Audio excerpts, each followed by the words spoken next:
¿Qué tal? Bueno, buenas tardes a todos y a cada uno de vosotros por haber venido.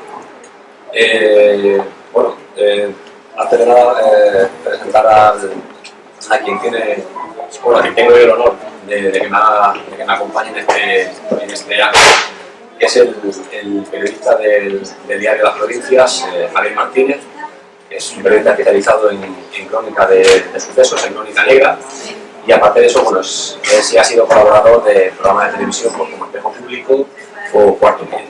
Entonces, me honra con su presencia y bueno, va a actuar como maestro de ceremonia en la presentación de la novela. Así que, Javier, muchas gracias por venir. Muchas gracias.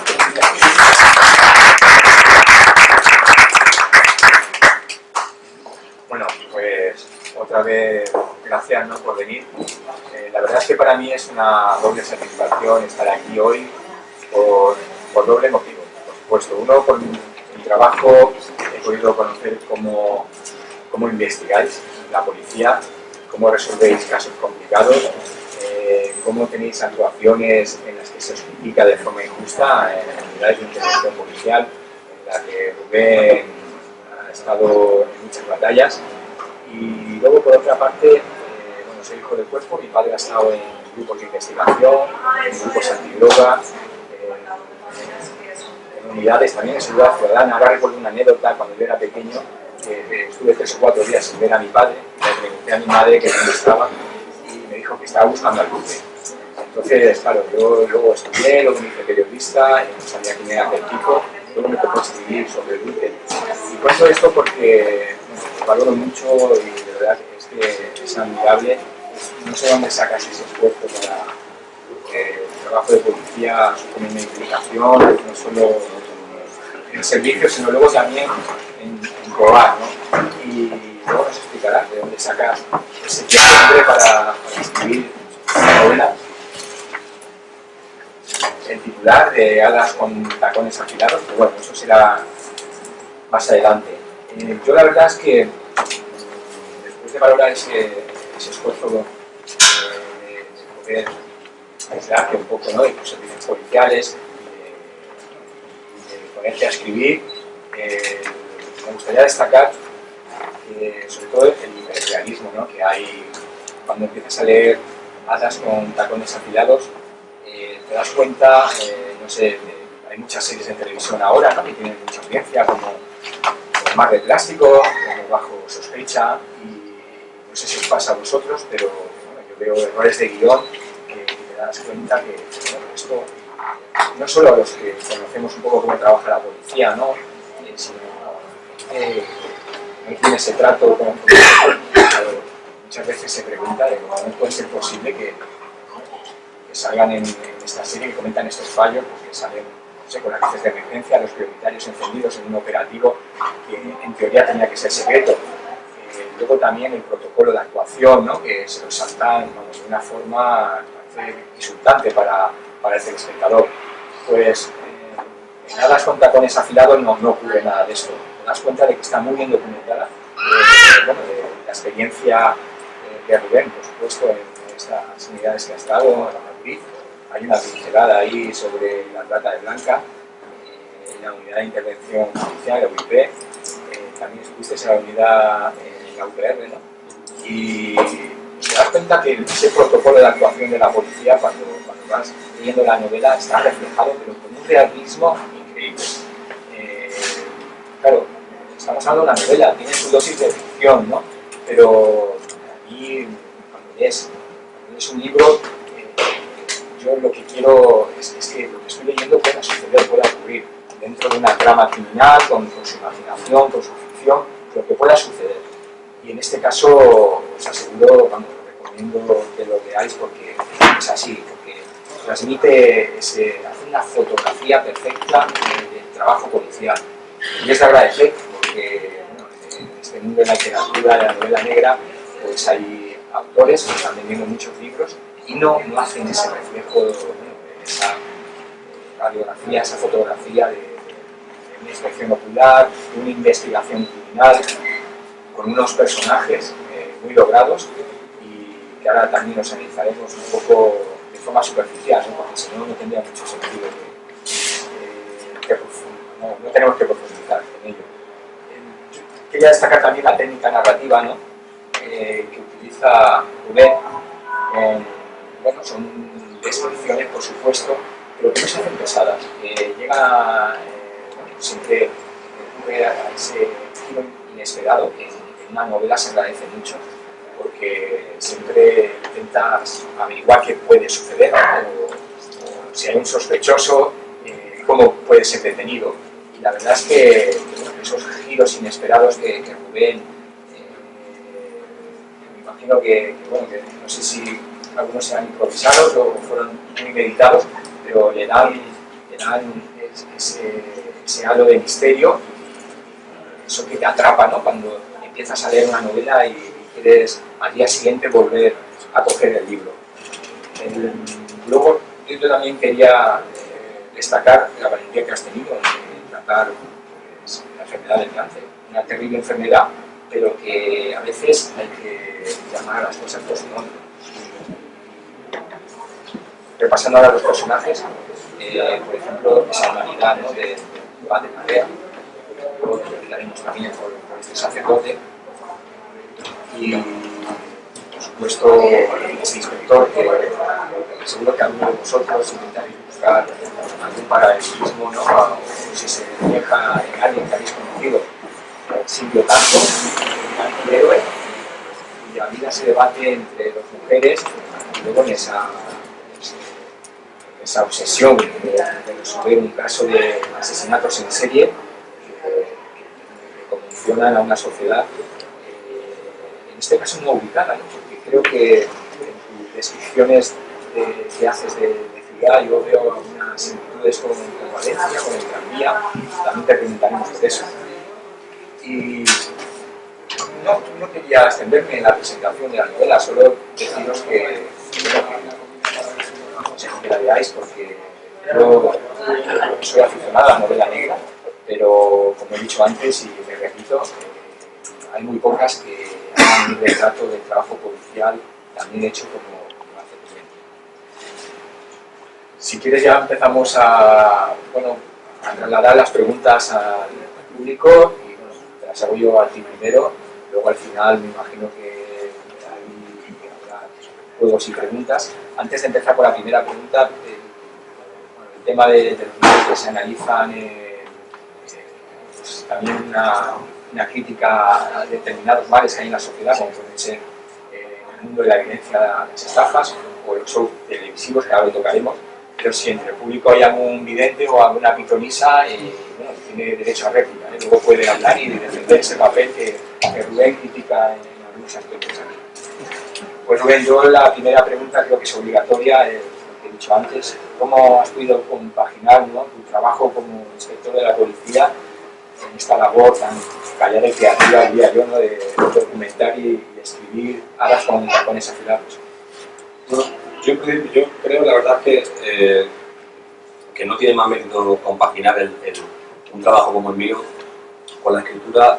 No tiene más mérito que quizá el que se prepara una maratón o sale con la bicicleta así, con independencia de que llueva, haga sol un domingo, un festivo, etcétera, ¿no? Es decir, al final cada uno busca una afición que le llene. Sí es cierto que yo he tenido la gran suerte de que hasta ahora casi todo lo que he hecho en mi vida ha sido vocacional. Elegí, o me eligió a mí, no lo sé, una profesión que era totalmente vocacional. A su vez, una especialidad dentro de la profesión que todos los compañeros que aquí saben que evidentemente es vocacional, como es la unidad de intervención policial.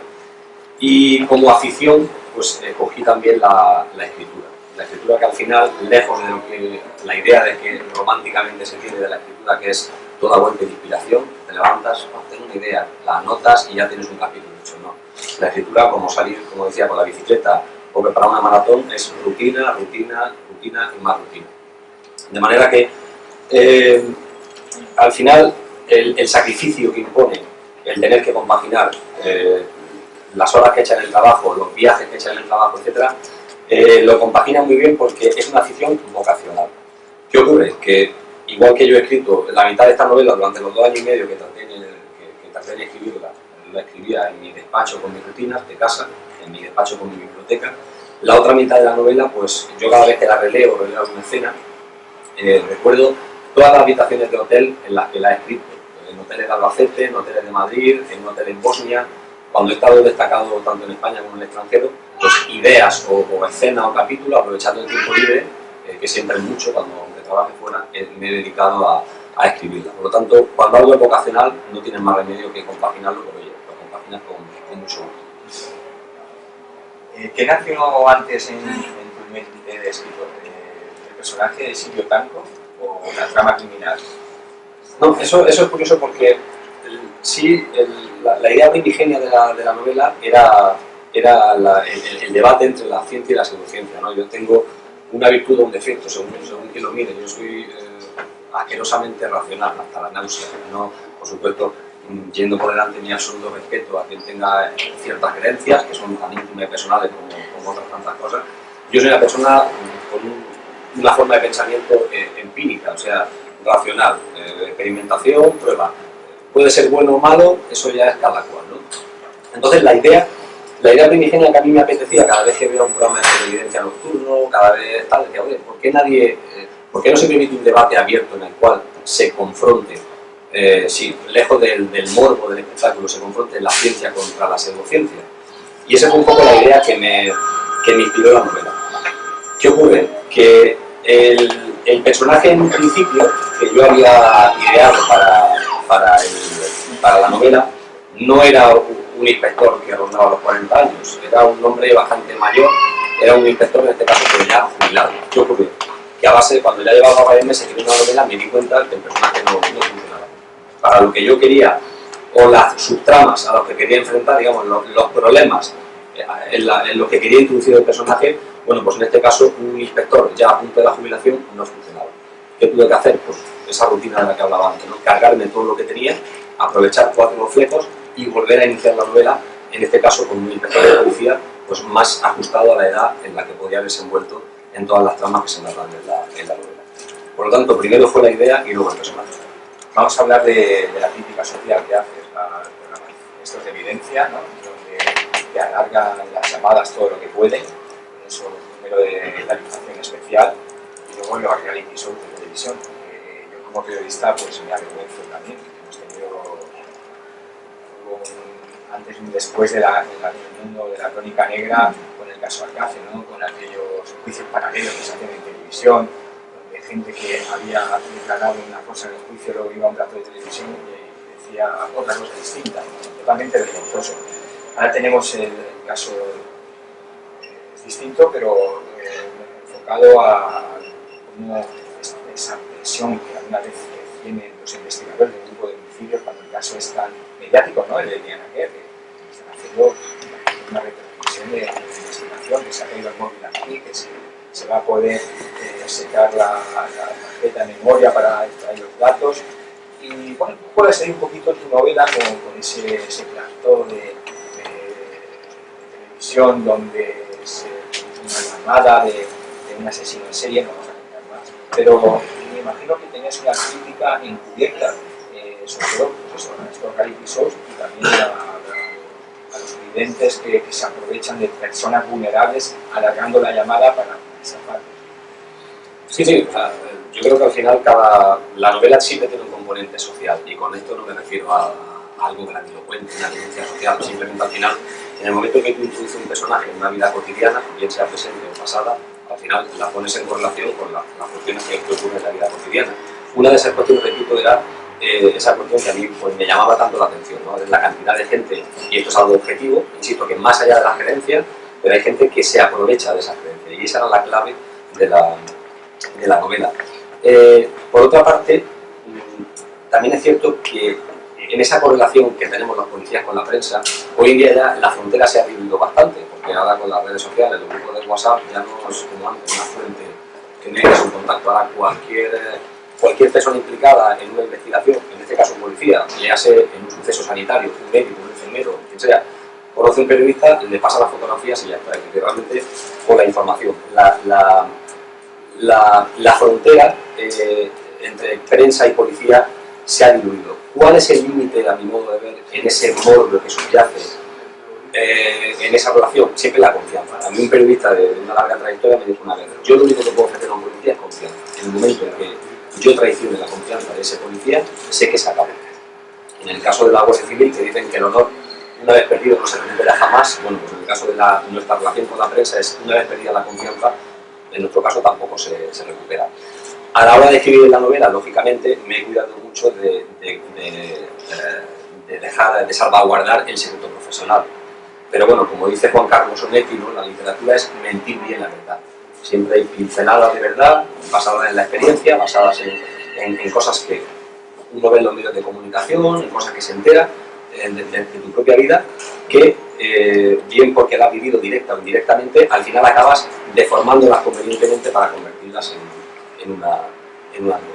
¿No has conocido ningún caso real de la víctima de vidente que te haya inspirado en elegir este personaje? No, directo no, pero he leído muchísimas, claro, los compañeros que han investigado este tipo de cosas, pues hay una cantidad enorme de gente que ha sido estafada y amada a la vista. De hecho, esto que voy a decir puede resultar, según aquí, un polémico, pero bueno, desde el punto de vista de la psicología, hemos de reconocer que es muy fácil aprovecharse de una persona. Pues, realmente todos tenemos si rascamos un poco, todos tenemos nuestros puntos débiles. Solamente, de hecho, la característica del estafador es tener una gran psicología. Es decir, basta con captar a la persona, cómo mira, cómo se mueve, su pasado, y hay una serie de técnicas que se narran en la novela, de una manera novelada, como el efecto Forer, etcétera, que la gente no lo sabe, la lectura en frío, que cuando tú crees que alguien te está dando una información, realmente se la está dando tú a esa persona. La diferencia es que ella maneja esa herramienta con habilidad, y que también la aplicamos nosotros, por ejemplo, en un interrogatorio. La diferencia es que si la aplicas para un interrogatorio es para hacer cumplir la ley, y si la aplicas para un programa de evidencia, pues es para sacar de Bueno, esta novela la podemos calificar de policíaca o de negra. Realmente tiene de las dos. Por un lado es un thriller policíaco en el sentido que no es una novela negra al uso, por la acción que tiene, por todas las intervenciones de diferentes unidades policiales, etcétera.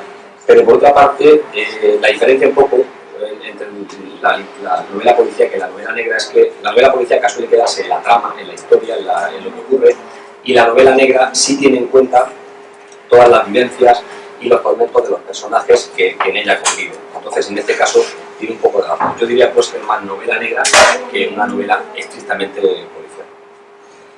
¿Cuándo decides el título de la novela y por qué? ¿Habías empezado a escribir la mitad? ¿Tenías muy claro desde el principio? ¿Cuándo surgió ese título? Bueno, sí, realmente el título fue algo casi inmediato. El motivo de elegirlo fue para hacer, digamos, es una especie de alegoría, de metáfora, dado que en la novela, cuando uno lo lee, entiende por qué nada es lo que parece. Entonces hay un momento en el que un personaje hace ese paralelismo, ¿no? En que a veces tenemos, por ejemplo, hace esa metáfora de que consideramos a las hadas como seres beatíficos, como seres normalmente amistosos, infantiles, ¿no? Pero realmente las hadas pueden llevar tacones afilados. Un tacón afilado lo entendemos como un elemento de agresión, como un elemento inesperado, ¿no? Entonces es un poco aunque alguno me ha dicho que pensaba que era una novela erótica o pornográfica por el título, una minoría, pero alguno lo ha dicho.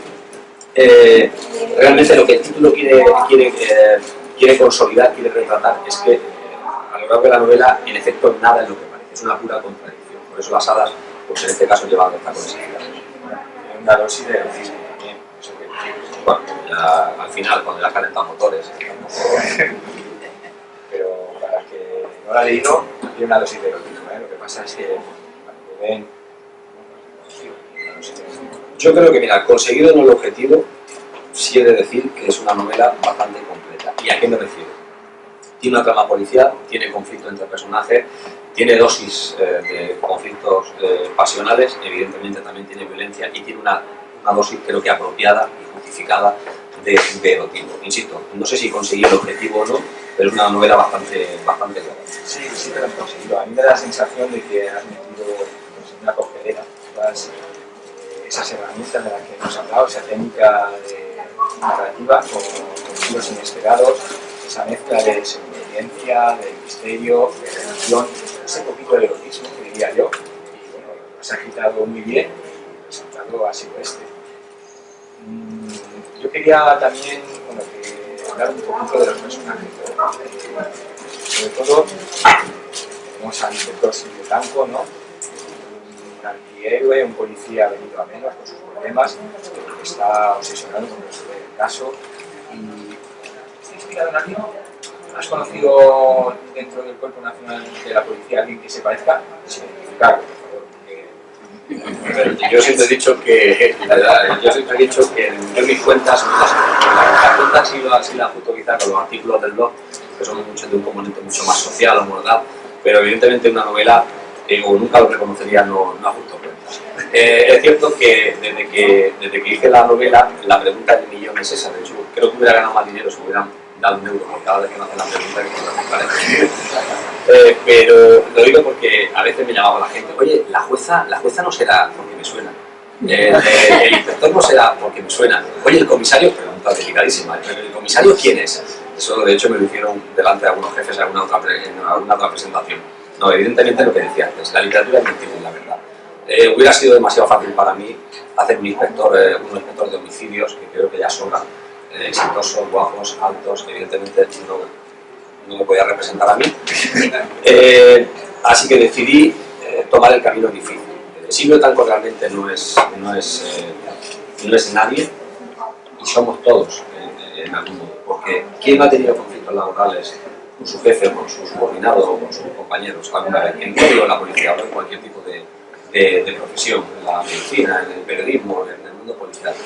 ¿Quién no ha tenido problemas personales más allá del trabajo que le han afectado al trabajo o viceversa? Ese es Silvio Tanco, es un poco cada uno de nosotros, insisto. Es la suma de todos nosotros, pero convenientemente novelada y deformada para crear una historia que tenga peso por sí sola. Y el sacerdote, el padre Larrea, esa humanidad que transmite en un momento, bueno, en un mundo cruel, ¿no? Como puede ser delincuencial y sobre todo en la investigación de unos asesinatos, la persona que necesita quizá ese afecto que le da este sacerdote. ¿Está inspirado en alguien? No, inspirado no. Es cierto que el personaje lo necesitaba porque era un poco el alter ego de Silvio Tanco, es un hombre bastante atormentado, es un hombre que tiene, insisto, problemas personales y profesionales, que ya ha llegado a intermezclarlos, y necesitaba darle su otro yo, digamos que es un hombre dotado de una humanidad, de una profundidad en la cual Silvio Tanco, por supuesto, totalmente no es creyente y lo rechaza en un principio. Por lo tanto, inspirado el padre Larrea, no está inspirado en nadie. Sí es cierto que para documentarle lo tuve muy fácil, porque esto la gente con la que más contacto tengo, que algunas están viendo, saben por qué.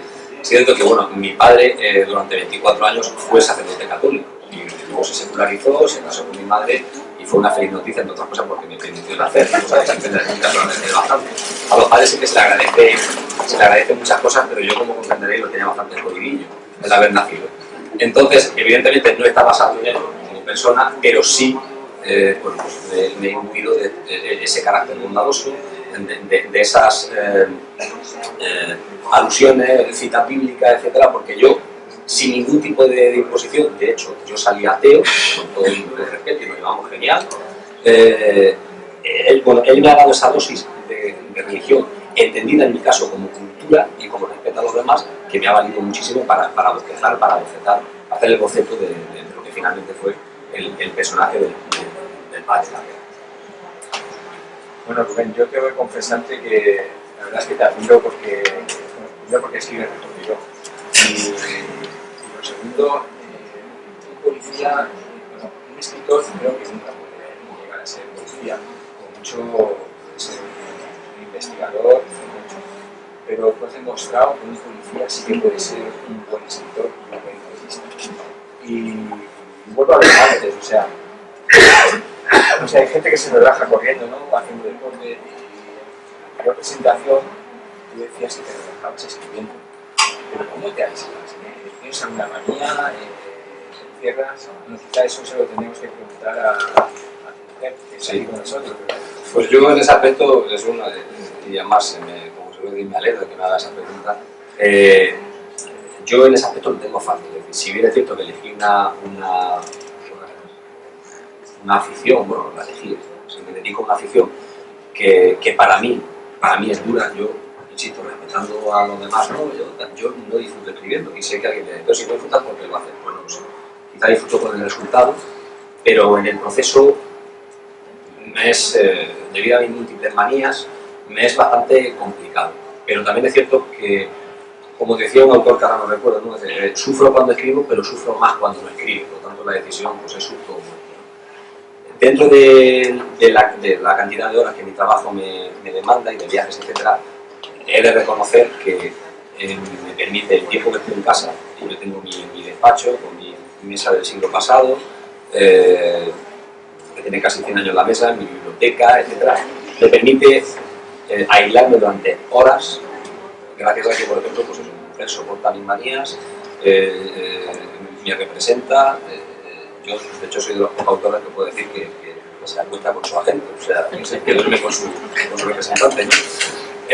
Y gracias a ella, y esto hay que decirlo alto y claro, gracias a ella, a la cantidad de horas en las cuales gobierna todo lo que es nuestra vida en común, pues me permite a mí, el escaso tiempo que dispongo, centrarme en escribir, corregir, volver a corregir, y cuando creo que está listo, cojo un borrador con un bolígrafo rojo, y si creéis que hay que tenerle miedo a los críticos, es que no conocía a mi mujer con un bolígrafo rojo en la mano.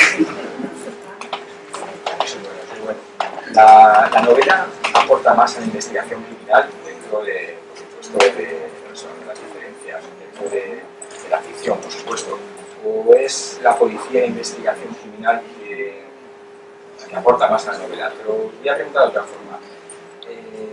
Ahora mismo, el escritor, novelista Rubén, ¿está por encima del policía o te sientes más escritor o policía?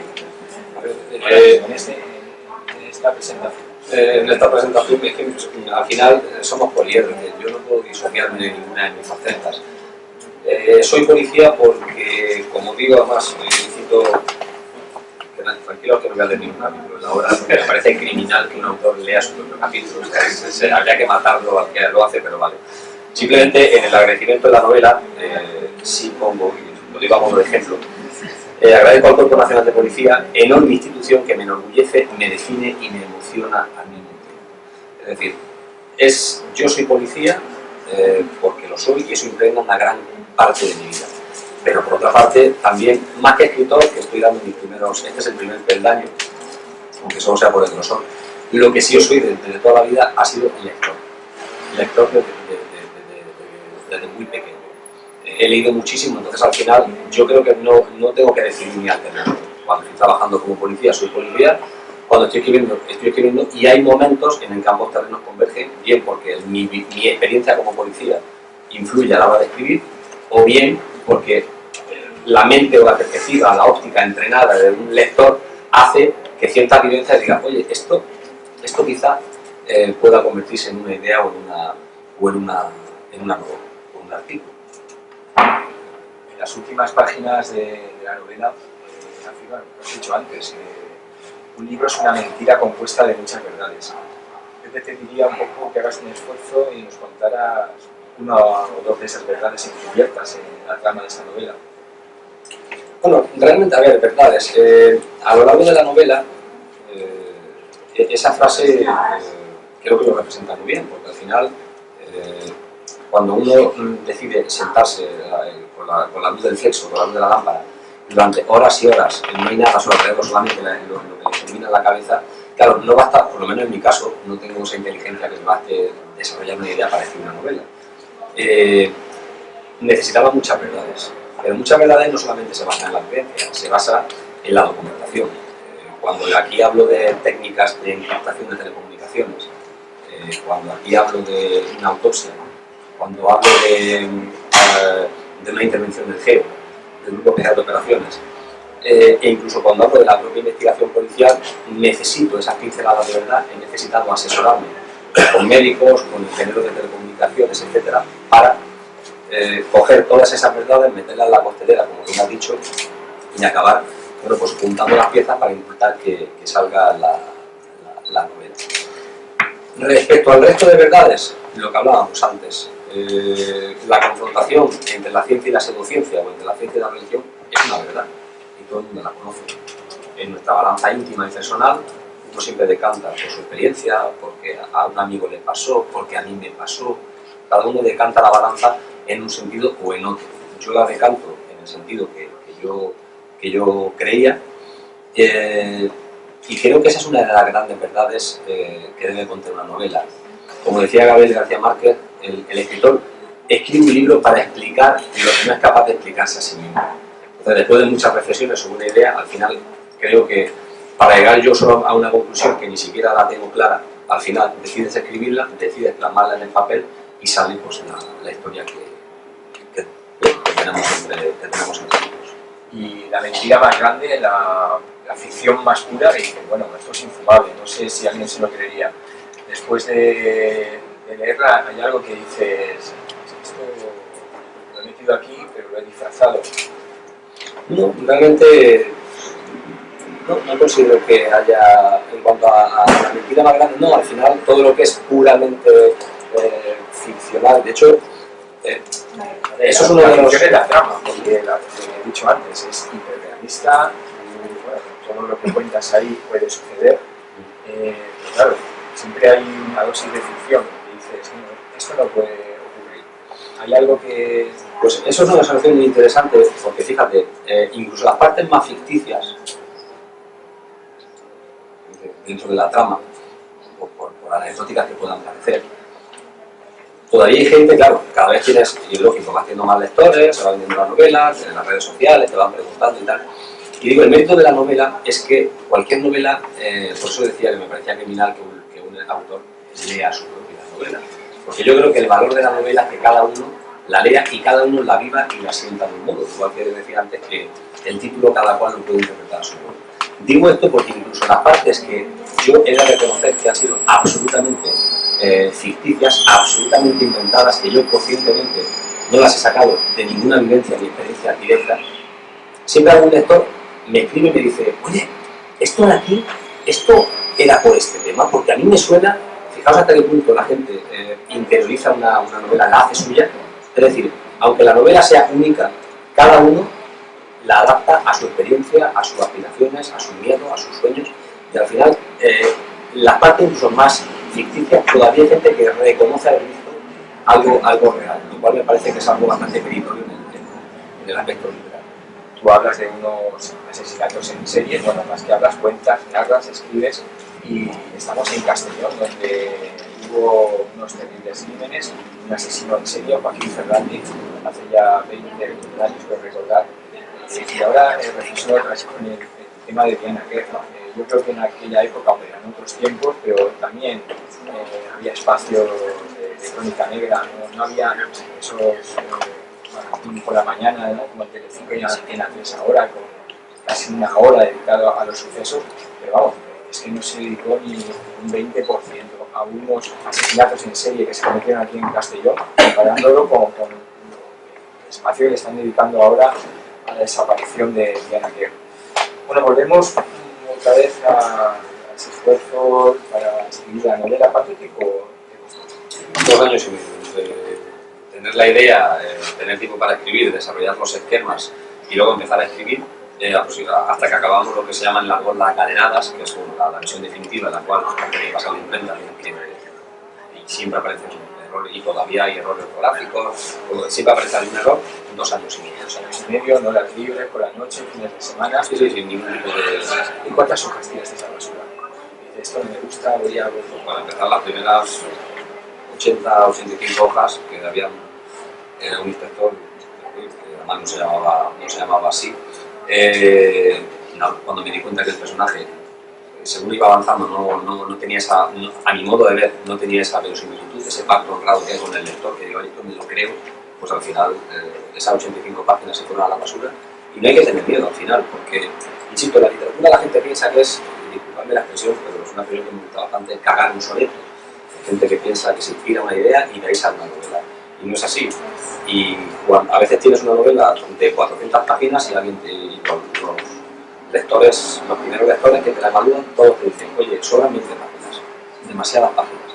Y oye, y si realmente tú ya estás convencido de eso y estás de acuerdo, esas 20 páginas se cogen la tijera de podar y no pasa nada. Lo importante al final es el resultado. ¿Y el final, Rubén? ¿El final te costó mucho? El final me costó por 2 motivos. Primero porque, aunque a lo largo de 2 años y medio escribir se convierte en algo muy rutinario, bastante... Esto es como los videojuegos, ¿no? Cuando tienes la idea, es genial. La idea me encanta, voy a disfrutar escribiéndola. Cuando llevas 9, 10 meses, 11 meses, un año y medio escribiéndola, es cualquier rutina, es un entrenamiento diario. Te sientas, tengas ganas, no tengas ganas, estés inspirado, no estés inspirado, y a escribir. Claro, esa rutina que llegas a odiar, al final, cuando vas tecleando y vas viendo que se acerca el punto final, también te da pena despedirte de los personajes de algún modo. Te da pena porque es algo tuyo que has ido acariciando, como una planta. No que se marchite, pero sí ya que la dejas vivir por su cuenta. Eso por un lado. Y por otro lado, porque siempre, y esto es innegable, por aquello que decía de las inseguridades que todos tenemos en la piel, al final no dejas de desnudarte delante de la gente. Al final es algo que después de 2 años y medio de trabajo, en Amazon lo puedes comprar por muchísimo menos de lo que te van a hacer en Star Wars. Y te da pena despedirte de los personajes, y también te da miedo o cierta inseguridad exponer todo lo que has hecho al público, a la crítica siempre honrada y constructiva, y por lo tanto la tienes que subir. Por lo tanto, acabar una novela, a mi modo de ver, siempre es un momento el remate es bastante delicado. Hemos hablado varias veces para preparar el acto y no te había preguntado antes, pero entiendo que termina aquí la novela, ¿no? ¿No te has planteado hacer una segunda parte? ¿Dejas la puerta abierta? No, en principio, en esta novela no, sobre todo porque ahora parece que están de moda las sagas. Ahora, si no escribes una trilogía, no eres nadie. Como todos. Sí, es así. Bueno, yo no soy nadie ya de por mí mismo, pero sí, en la literatura ahora pues se tira la trilogía. Yo escribiría una saga, sí la escribiría cuando considere que tengo un personaje con la fuerza suficiente como para prolongar su existencia a lo largo de varias novelas. En este caso creo que la mayoría, por no decir todos, de los personajes, cuando me despedí de ellos, pues consideré que ya no tenía más que decir sobre ellos. Y creo también que es algo bastante honrado para con el lector, que no darle la matraca prolongando algo en lo que uno mismo ya no cree. Quizá el día de mañana escribo una novela en la que considere que un personaje tenga la fuerza suficiente, de 4, 5, 6 libros, lo que me dé el personaje sus vicisitudes. Pero de momento, esta novela para mí está más que buena. Los personajes, los nombres de los personajes, me refiero. Silvio Tanco, César Vilano, el Vidente, el padre Larrea. ¿Están inspirados en el nombre real? Hombre, uno siempre pretende que los nombres de un personaje, si bien o tengan fuerza o por lo menos sean fonéticamente fáciles de recordar. El nombre de Silvio Tanco me gustó mucho, y es curioso. El nombre de Silvio Tanco sí obedece a una persona real. No es que se llame Silvio Tanco, pero sí conocí a una compañera del cuerpo que se llama de apellido Silva Tanco. De apellidos, y me llamó la atención esa fonética, del nombre, y lo cambié, o sea, me apropié vilmente de él, con su consentimiento, por supuesto, de lo cual está muy orgullosa, porque toda la familia compró la novela, lo cual está muy bien, y le puse el nombre. El resto de nombres, bueno, pues sobre todo tienen que ver con una cuestión fonética, que a mi modo de ver represente al personaje y sean fácilmente recordables por el lector. Bueno, pues ya que ¿no tienes pensado continuar con los personajes, con César Vilano, con el padre Larrea? ¿Para cuándo la próxima novela? ¿Cuándo podemos ir a comprarla? Bueno, el kiosco todavía faltará. Quizá estoy ahora escribiendo la segunda novela, pues más o menos por la mitad, llevaré un 50 o 60% de la siguiente novela. Estoy yo con el periodismo, he dicho el kiosco, pero No, pero bien, habría que recuperar que las novelas se vendieran también en los kioscos, no solamente en la librería. La siguiente novela es completamente diferente, es una perspectiva completamente diferente a esta, no está hecho desde el punto de vista de un policía. Si adelanto que está, bueno, grosso modo la trama es un exterrorista que está reconvertido en un sicario que viaja a la ciudad de Valencia, para lo cual la coartada que tiene para permanecer en las diferentes ciudades donde comete los encargos, los trabajos, es que además es pianista de jazz y es contratado en diversos clubes de jazz y toca en un club de jazz en Valencia a la vez que bueno, pues, va preparando a las vigilancias para cometer el trabajo. Tiene una trama que se desarrolla en Valencia y otra trama paralela que se desarrolla entre Venezuela y Colombia. Por lo tanto, la labor de documentación también está siendo bastante ingente, y tal vez al ritmo que voy, quizá para primavera o el verano, la dé por concluida. Por supuesto, siempre supeditado a lo que hablamos, hasta que no esté plenamente convencido, en conciencia y honor, de que he dado con lo que quería, lo consiga o no, pues de momento seguirá el proceso de escritura, pero bueno, esperemos que tenga tan buena acogida como esta, que la verdad es que hasta ahora la Terrorismo, Venezuela, has dicho. Valencia, la verdad es que hay ingredientes también para hacer ahí un cóctel explosivo como a las protagonistas afilados. Pues si te parece, podemos cerrar el acto, ¿no?, con los agradecimientos, y si alguien del público quiere hacer una pregunta. Yo sé que es un momento delicado, pero al final ese corte había estamos en familia ahora. Yo, como hemos llegado tarde, no sé si se lo has preguntado. Estamos Escuchando que él hablaba de que tiene casa de despacho y una librería, presumo que extensa. ¿En qué fuentes has vivido? Porque me imagino que, claro, cuando uno decide escribir novela negra, aparte de por su profesión, es porque ahora es inspiradora. Bien, estamos hablando de los clásicos americanos, o ahora hay una incipiente literatura europea también negra. El caso más de moda últimamente ha sido el del inspector Ballard. Sí, bueno, realmente, y es paradójico lo que voy a decir, si eso... El jefe Carballo es más normal, por utilizar un referente.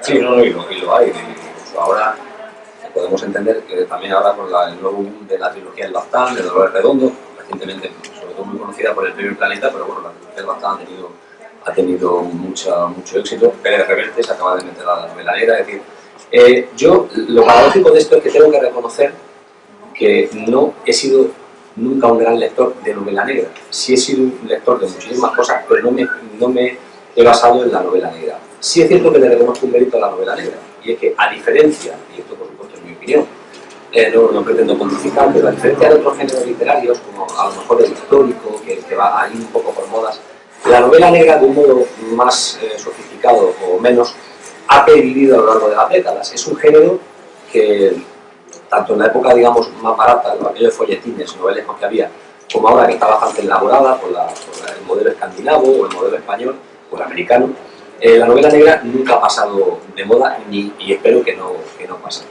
Realmente la fuente en la que yo he bebido de novela negra menos, insisto, si he leído a Wallander, el Mankel, por ejemplo, pero yo me he inspirado en autores, por ejemplo, en cuanto a técnica literaria, Vargas Llosa, que me llama bastante la atención, la técnica que tiene, porque sobre todo a la hora de escribir respecto a Latinoamérica, es una forma, es un lenguaje, aunque hablen español, no castellano, en este caso aunque hablen español, tiene en el propio lenguaje se ve la diferente perspectiva de lo que es la dureza de la vida allí.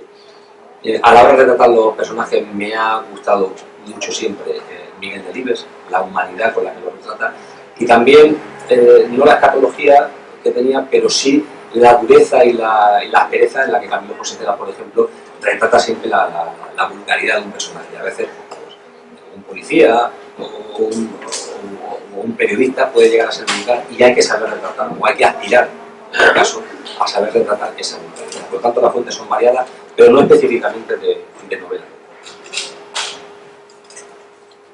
¿Qué parte de la novela te ha resultado más difícil para tomar? Perdón.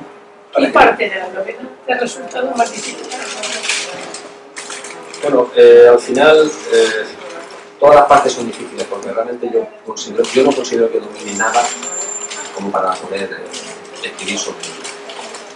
Es difícil porque al final pesas cada palabra, o procuro pesar cada palabra, procuro sopesar la frase, no caer en vicios fonéticos, en la literación, esto es muy repetitivo, tal.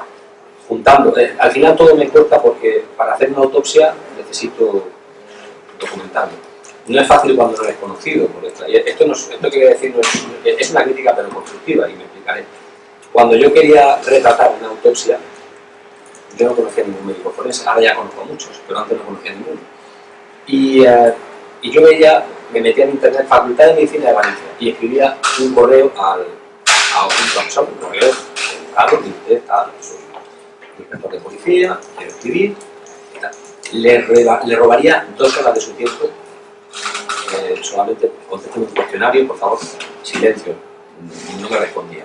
Al final, por algún amigo y tal, encontré algún médico forense, etc. ¿Por qué digo esto? Porque al final creo que el escritor nunca se debe de rendir. Todo es difícil porque te encuentras muchísimas puertas cerradas, no solamente a la hora de editar la novela o de intentar publicarla, sino en la propia documentación. Todo eso, una vez que tienes esa materia, tienes que pasarlo a algo que sea fácilmente digerible. A mí no me costaba nada realizar un documental sobre el Cuerpo Nacional de Policía, pero creo que no es el objetivo. Escoger realidad que te cuesta documentarte y luego tienes que transformarla. Por lo tanto, creo que específicamente toda la novela me ha resultado difícil lo que es llevarla a cabo. Y eso para mí, no sé si es una virtud o un defecto, pero lo reconozco. Para mí no es fácil escribir. A día de hoy no me resulta fácil escribir. En relación a las dificultades que estás comentando, teniendo en cuenta tu profesión y la responsabilidad que tienes, ¿ha habido algún momento durante, sobre todo al principio, que dices que has 80 páginas, ¿ha habido algún momento que has dicho del fallecimiento, de decir, no sé, sigo o no sigo? Pero ¿a qué te refieres? ¿Por el tema de lo que, por razón del cargo, que pudiera haber escrito algo? No, en absoluto. Con el tema de los problemas para escribir, que estás comentando, aparte de la responsabilidad que tienes por la función que desempeñas, ¿ha habido algún momento durante la novela que dices, de teatro, es decir, no sigo escribiendo, no... Sí, porque fácil no tiene que haber sido seguro. sí, a ver, la tentación siempre existe, fíjate lo que digo, la tentación, porque al final es, repito, son 2 años y medio. Lo que tardas en prepararte la oposición, tal vez más casi en escribir esto que en prepararme la oposición. Al final no es fácil y te llevas problemas a casa y ocurren cosas y sabes que nuestra profesión pues, es a veces bastante difícil y hay días en los que te sientas a escribir, tienes un mal día con un párrafo, un mal día con un diálogo y que no me dices por qué, ¿para qué hago esto? Pero repito, al final pasa un día, pasa 2, mi mujer siempre me decía, si sabes que al final te va a salir, pasan 2 o 3 días y vuelves a sentir ese al hilo de lo que me has preguntado también, y esto quizás lo aporto yo, que no puedo sentir tu pregunta, sí es cierto que me planteé muchas veces que por razón del cargo no incurrí, involuntariamente por supuesto, en la revelación de secretos, en el descubrimiento de y revelación de secretos. Entonces, tenía mucho cuidado y comparaba y cotejaba que todo lo que pudiera escribir, que estuviera basado en la realidad, ya hubiera estado convenientemente documentado por prensa, en internet, etc. Por lo tanto, siendo algo, hay un momento en que se habla, por ejemplo, de SITEL, del Sistema de Internet de las Comunicaciones. Un año y medio antes había habido todo el problema este con el Metro Interior Rubalcaba, se habló de SITEL hasta la saciedad, especial en todos los medios de comunicación, por tanto, se podía hablar de SITEL puesto que ya no era un secreto. Entonces, eso sí me plantea muchas veces el tener cuidado de no bordear la línea, lógicamente por honradez profesional. No sé si responde a tu pregunta. O sea, que la mitad de la novela es de tu mujer, ¿no? La mitad de la novela tiene mi mujer y todo el dinero también. Has hablado que tienes muchas manías, ¿se pueden saber algunas para escribir? Bueno, María, bueno, sobre todo el tener todo, voy a decir una cosa que puede sonar. Yo por ejemplo tengo mi rutina, antes de empezar a escribir me gusta tenerlo todo preparado, que no ordenar nada. Cada cual tiene su organización, entonces tú puedes llegar a mi escritorio y decir, oye, esto no está ordenado, ya, pero lo tengo preparado. Yo tengo por capas, sé todo lo que la documentación de una autopsia, el guión de la novela, necesito tener todo aparte. Y siempre mi rutina, tomar un café largo, sentarme, leer noticias, relajarme, o sea, creerme que estoy en el despacho. Ten en cuenta que a lo mejor yo venía de una intervención policial, de una entrada de registro, lo digo porque recuerdo perfectamente ese día. Venía de una entrada de registro a unos temas de pisos de tráfico de drogas, acabé a las 2 de la mañana y a las 5 de la mañana me levanté para escribir porque me iba de viaje y necesitaba acabar el tráfico. Si yo llevo el estrés en solo 3 horas y me pongo a escribir, me puede salir cualquier barbaridad. Entonces necesito sentarme, tomarme mi café, relajarme, querer quitarme el chip de policía, como decía Javier, y empezar el chip de escritor. Por tanto, todo muy bien preparado y siempre una misma rutina para empezar a escribir. Se me da muy mal donde me pille sentarme y ponerme a bosquejar. Quizá lo que escriba ahí sea bueno, pero yo no lo considero. Yo considero que lo que me convence es aquello que yo escribo dentro de mi rutina y de mi costumbre. Mi manía, básicamente. Muy bien, pues nada, si no... Yo, para acabar, una última cosa. En la comisaría con los colegas se pasa mucha coña ahora con los libros. ¿El qué, perdón? En la comisaría hay mucha coña con los colegas con los libros. No, me has sorprendido, y no lo digo en sentido peyorativo, a ver, pero no esperaba... hay dos cosas que no me esperaba. La tremenda aceptación que tuve entre los compañeros, no solamente de Valencia, sino bueno, de otras provincias como esta y de toda España, eso también por temas de redes sociales, las presentaciones, etc. A ver, me lo esperaba, pero no tanto. A los cuales estoy, tengo que decirlo, muy agradecido, a todos los lectores en general, a todos los que pensáis aquí, me tienen mucho cariño. Pero claro, yo tenía ese miedo de llegar a la plantilla, a ver lo que pasaba, y fue muy bueno. Y luego también no me esperaba el tremendo morbo que le daba a muchísimos periodistas que me llamaban para entrevistas y tal. El tema decía, joder, dice, claro, que escriba un inspector de homicidios, dice, pero un inspector de la UIP que sabe escribir, lo cual ellos igual no entendían el sentido del piloto. Muy agradecido en el caso, que realmente les llamaba la atención un inspector que se dedica a la intervención policial y no a la investigación puramente policial, pues escribe una novela. Pero bueno, lo cual también, de manera constructiva, pues me ha agradado. Ha sido muy buena la acogida para ser un recientísimo llegado al mundo de la literatura. Estoy encantado y nada, desde luego animado a continuar con esta fiesta tan grande. Pues si no hay más preguntas, ¿no quieres añadir? No, invitaros a que compréis porque es un regalo que ha entrado por la puerta grande. Pues nada, quería dar una vez más, si me permitís que clausure yo el acto, quería una vez más dar las gracias a Javier, un periodista, como una vez le dije a otro amigo común, otro periodista que es Manu Marlaska. Este tipo de periodistas a los policías nos gustan mucho porque solamente aquellos periodistas que comparten trinchera con nosotros pues, conocen también la guerra. Y él es un periodista en crónica negra, es un hombre que nos quiere, es un hombre que nos respeta muchísimo, que nos da confianza y cualquiera que lo lea sus artículos, sus reportajes lo sabe bien. Es un hombre que, al igual que pasa con nuestra profesión, como la de otras ilustres profesiones, pues es ocasional y de baja. Y quiero agradecerles el honor que me ha hecho por estar aquí. Y por supuesto, repito, a todos y a cada uno de vosotros, que me claro, pues a ver, que hayáis venido a darme vuestro cariño, a arroparme y que cualquier cosa que necesitéis, pues no solamente a nivel personal, sino dentro de las redes sociales, etcétera, me tenéis.